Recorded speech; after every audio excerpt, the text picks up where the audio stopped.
The first phase of a deal to end the genocide in Gaza has been approved. And Hamas says the US government has given guarantees that this means the war in Gaza has, quote, ended completely. Before I tell you anything else, this is the most important thing. If you only watch one part of the video, make it this. Now that this deal has been approved, aid will be allowed to flow in. That means if you have been sitting on a donation wanting to make it, now is the time. The UN is explicitly asking us to. Every state, every individual that has been watching this crisis unfold and wondering, what can we do? If only there is something we can do.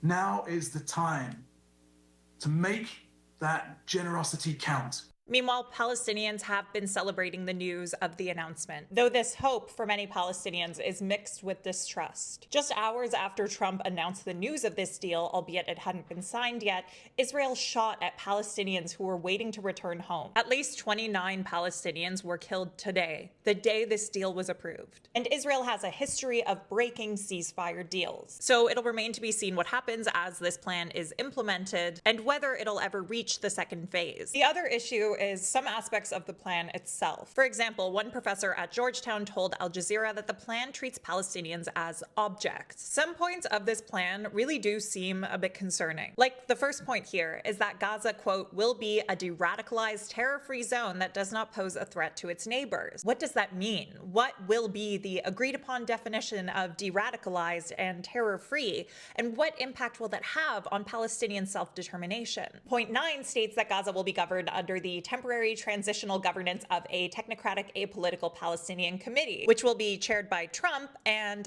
Tony Blair is involved. I'm also very concerned about point 10, which details a, quote, Trump economic development plan to rebuild and energize Gaza, which will be created by convening a panel of experts who have helped birth some of the thriving modern miracle cities in the Middle East. To me, that sounds exactly like the kind of disaster capitalism that Naomi Klein outlined in the Shock Doctrine. Is this point the precursor for further exploitation of the Palestinians in the name of corporate greed? The last thing I want to mention is an extremely weird element of this. Trump has been fixated on the idea of trying to win the Nobel Peace Prize, which in July, Netanyahu nominated him for. And the winner happens to be getting announced tomorrow. Many analysts have said that Trump's desire to win this prize has driven his diplomacy. In fact, his fixation on this has been so severe that the government of Norway has said it's prepared for anything should Trump lose. Quote, the Nobel Committee is an independent body and the Norwegian government has no involvement in determining the prizes, but I'm not sure Trump knows that. We have to be prepared for anything from him. So that announcement tomorrow is just another volatile factor in the mix while Palestinian lives hang in the balance. And so much of what I'm thinking about today is the Palestinians who didn't get to see this day. What do you think of all this?